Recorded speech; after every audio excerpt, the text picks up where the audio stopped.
Et quand on lui fait du mal, alors il supporte la chose et il n'est pas blessé, parce qu'il construit. Mais Leftov, c'est quelqu'un qui cherche sans arrêt à faire la volonté de l'autre. Il se met à la place de l'autre. Quand il lui fait plaisir, c'est pas il va lui donner un cadeau qui pense qu'il est bien, mais peut-être que la personne, elle n'aime pas ce cadeau. Non, quand il va faire un cadeau, il va chercher le cadeau que toi tu veux, pas le cadeau que moi j'aimerais te donner et que je pense qu'il est bien. Ça, c'est Leftov.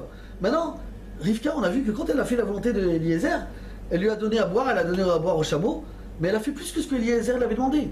Elle lui a donné à boire. Elle aurait pu lui donner à boire comme ça la cruche et demander tu le bois, tu te débrouilles tout seul. Non, elle lui a donné. Avec la cruche, elle l'a fait boire. Donc elle a fait plus que ce qu'il a demandé. Et en plus, elle a fait sa volonté Bezrizout. Elle s'est dépêchée, avec beaucoup de zèle. Et on voit que Eliezer lui a fait une allusion. Tu avais montré que tu avais la médaille de Leftov. D'accord? Ça, c'est l'élu pour Yitzhak. Il lui a donné des bracelets, etc. Rachid nous dit qu'ils font allusion à la Torah, les 10 commandements, etc. Quel rapport? C'est quoi ce Rachid? Qu'est-ce qu'il veut nous dire? Justement, Eliezer, il a voulu lui montrer, toi, Rivka, tu as la mida de Leftov, donc tu mérites, maintenant, à partir de cette mida-là, tu arriveras à la Torah et à toutes les bonnes midotes. Donc, on voit que toi, tu peux être la mère du peuple juif. Donc la construction d'un juif, c'est la même construction que le peuple juif, c'est quoi? C'est que pendant la Sfirat HaOmer, je dois construire mes traits de caractère. Donc je ne dois pas passer maintenant, chaque jour de la Sfirat HaOmer, comme un touriste. Le conte de la Sfirat HaOmer, c'est juste j'arrive à la synagogue, et puis je lis le jour qu'on est, etc. Et j'attends Matan Torah. Non! C'est-à-dire que chaque jour, il a une importance. Pas par rapport seulement à Matan Torah, chaque jour du Homer. Mais pas parce qu'il me conduit à Matan Torah, mais il a une importance en soi, en tant qu'unité. C'est pour ça qu'on dit premier jour du Homer, premier diamant, deuxième jour du Homer, il y a un travail à faire, deuxième mode d'acquisition pour acquérir la Torah, parmi les 48 modes d'acquisition. D'accord, troisième jour, etc. D'accord, je donne une importance à chaque jour, parce que chaque jour je le compte, et chaque jour je fais un travail pour pouvoir me préparer à recevoir la Torah. En fait, il y a quelque chose qui est intéressant de voir par rapport à ce qu'on a parlé à propos de la Sfirat HaOmer. C'est une Mara dans Kiddushin. Il y a une Mara dans le Kiddushin qui nous dit, à propos du Pasuk, Amrou la tzadik tov, qui périm alalem yochlu.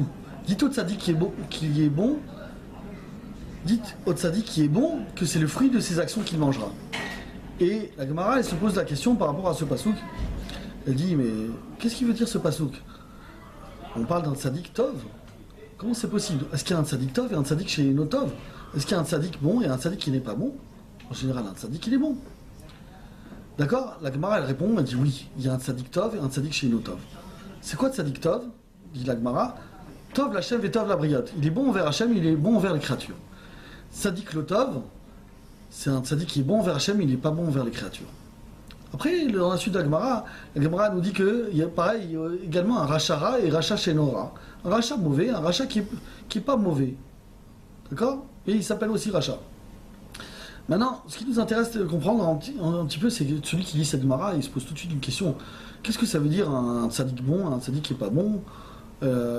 C'est quoi cette réponse de la Gemara? Un tzaddik, l'autre, chez les notas, c'est-à-dire il est bon envers Hachem, il n'est pas bon envers les créatures.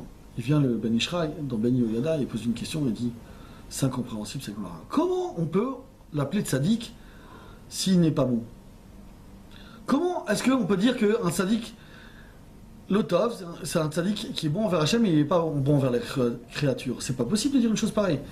Mais c'est sûr qu'un tzaddik, sa définition, c'est qu'il est bon envers Dieu et bon envers les créatures. Un tzaddik, par définition, c'est quoi? C'est quelqu'un qui cherche à accomplir le Shulchan Arour de toutes ses forces. Donc, et dans le Shulchan Arour, bien sûr, on parle des 613 mitzvot. Et les 613 mitzvot, il y a des mitzvot qui sont envers Dieu et envers les créatures. Donc, envers Hachem et envers les créatures. Ben Adam la Bakom, Ben Adam la Chavero. Qu'est-ce que ça veut dire que la Gemara nous dit, maintenant il y a un tzaddik chez Notov, c'est-à-dire il est bon envers Hachem, il n'est pas bon envers les créatures. Mais il ne s'appelle pas tzaddik alors. C'est la question du Ben Ishraï. Le Ben Ishraï répond une réponse extraordinaire en fait, qui va éclairer un petit peu ce qu'on a dit à propos de la Sfirat HaOmer. Le Ben Ishraï nous dit, bien sûr qu'un tzaddik, il est bon envers Hachem et bon envers les créatures. Quand la Gemara elle a dit un tzaddik chez Notov, s'il est bon envers Hachem, il n'est pas bon envers les créatures, ce que la Gemara elle a voulu dire, il est bon envers Hachem, mais il ne juge pas les kavzechut de son prochain. Il ne juge pas avec indulgence son prochain. Ça s'appelle l'otov la briote, qui n'est pas bon envers les créatures. Donc, conclusion, un tzaddik, c'est quelqu'un qui accomplit ses 613 mitzvot. d'après le Ben Ishraï. Donc, les mitzvot envers Dieu, envers les créatures. Mais il est possible qu'un tzaddik ne s'appelle pas bon à partir du moment que, même s'il accomplit ses devoirs envers le créateur et les créatures, à partir du moment où il ne juge pas avec indulgence son prochain, il ne mérite pas le nom de tzaddik tov. Il s'appellera tzaddik shenotov, un tzaddik qui n'est pas bon. À partir de ça, maintenant, on peut comprendre un petit peu ce qu'on a dit à propos de la Sfirat HaOmer. Les 32 premiers jours du conte du Homer jusqu'à l'Akba Omer, de Pessah jusqu'à l'Akba Omer, on construit le tzaddik, on construit le cœur.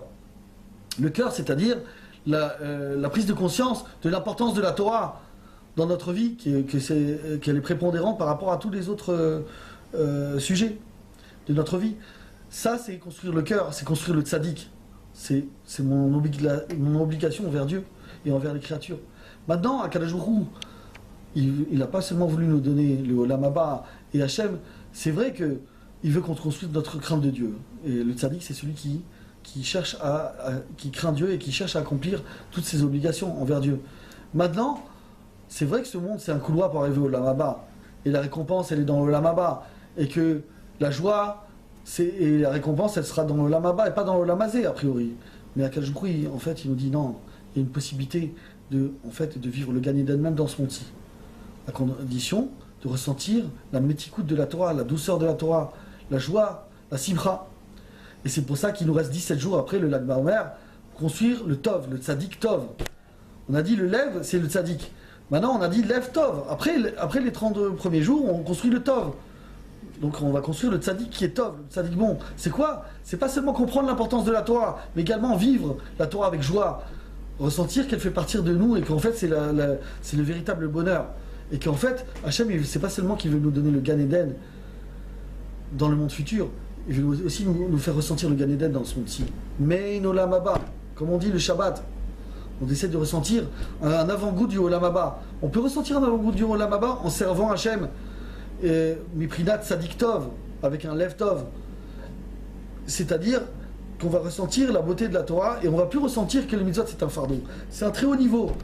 Mais chacun a la possibilité de travailler, et chacun à son niveau, pour essayer, parce qu'il y a plusieurs degrés, pour essayer de ressembler à un tzaddik tov, c'est-à-dire développer et se rapprocher de ce qui ressemble à la bechina, à la caractéristique du tzaddik tov. Et c'est ce qu'on nous demande à Shavuot de faire.